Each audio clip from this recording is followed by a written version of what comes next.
Against the backdrop of huge losses and senseless meat attacks, a systemic crisis is brewing in the ranks of the Russian army.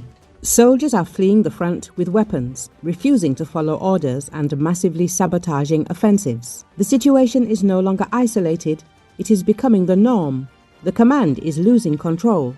Two fresh reports from Russian sources indicate that fleeing from positions with weapons has become not an exception, but a pattern.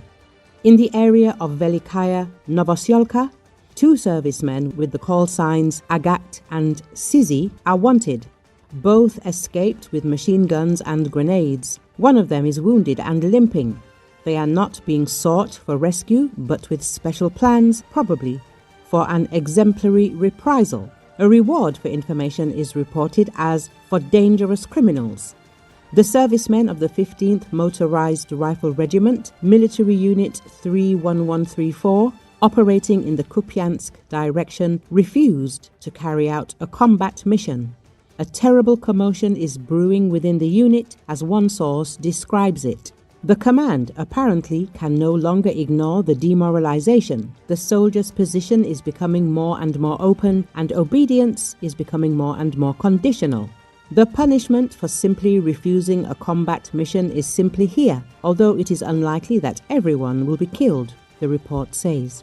According to Ukrainian intelligence and independent military analysts, Russian assaults are increasingly based on the senseless throwing of personnel under fire, without proper artillery support, without armored vehicles, without a chance.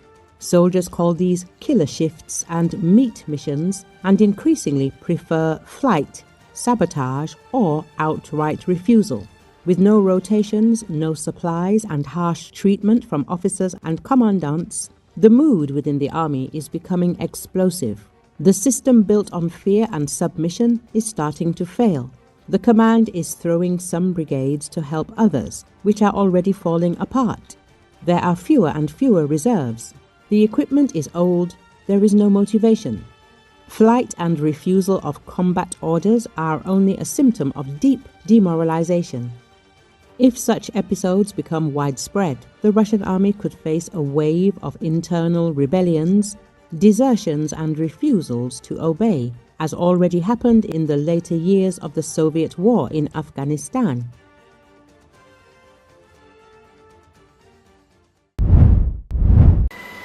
The aircraft carrier USS Gerald R. Ford will sail from the U.S. East Coast for Europe on a regularly scheduled deployment. But its presence also gives U.S. President Donald Trump a third aircraft carrier option as he weighs what sort of military response the U.S. should provide as tensions between Israel and Iran escalate. According to Associated Press, the Ford was previously deployed to the eastern Mediterranean as a show of strength and to provide options to Israel following the October 2023 attacks by Hamas. The U.S. Navy already has the USS Carl Vinson aircraft carrier in the Arabian Sea, and is sending the USS Nimitz to sail toward the Mideast from the Indo-Pacific.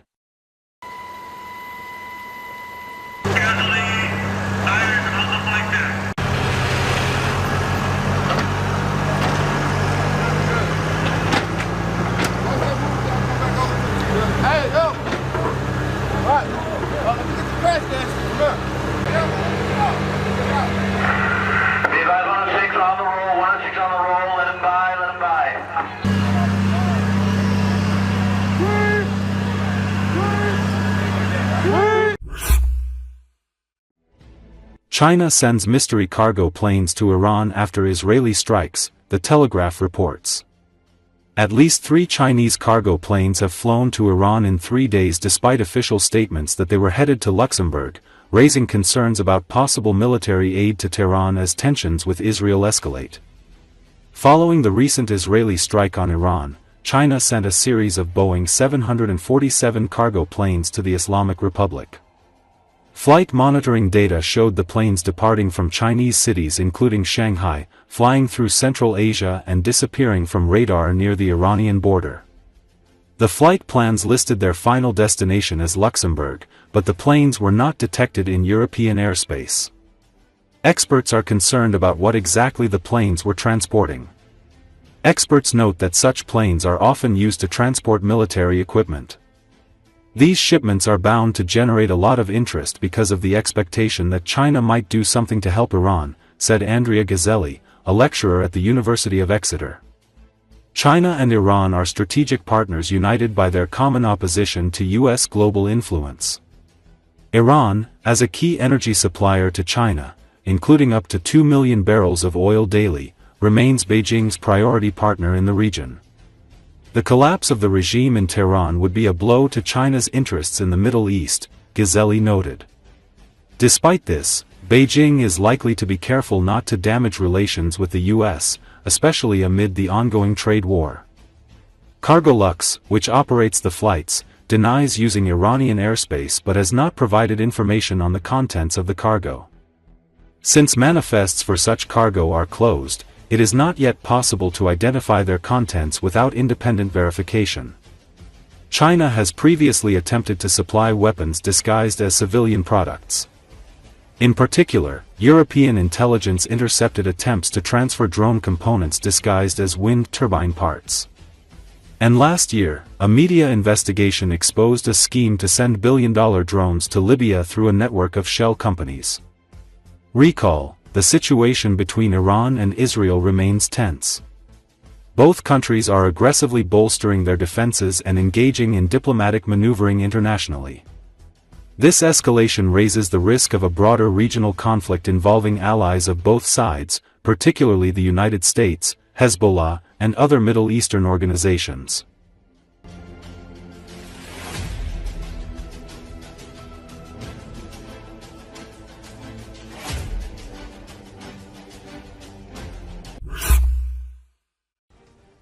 After a series of massive Israeli strikes on Iranian territory, more and more experts are saying Iran is following the path of Syria, and this is already irreversible. The loss of dominance in the skies, internal repression, growing chaos, and the possible collapse of the regime. Such a scenario could not only change the situation in the Middle East, but also leave Russia without a key partner in the region.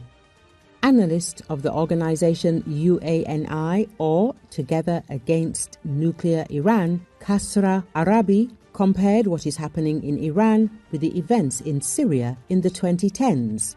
In his opinion, the Ayatollah regime is entering a phase of Syrianization, when a powerful external military force takes control of the airspace and begins targeted destruction of command and infrastructure. Israel has already proven that it can strike anywhere in Iran, and this is becoming the new norm.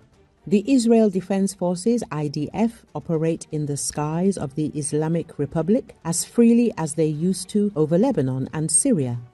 Now, essentially with impunity, Arabi emphasizes the loss of control in the skies leads to increased control on the ground. Ayatollah Khamenei, like Assad once did, will rely on internal repression and security forces, especially the Islamic Revolutionary Guard Corps.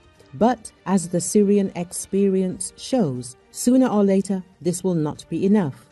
This is how Assad maintained power until internal decay and international isolation undermined the regime from within.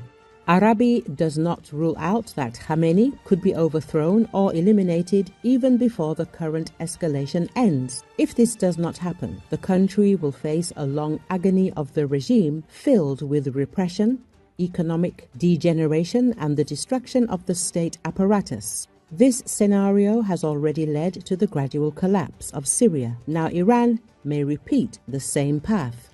Additional confirmation of the escalation are the words of Donald Trump, which were spoken on the day of the new strikes. We now have complete and total control over the skies over Iran. They had a lot of defensive equipment, but it does not compare to American technology.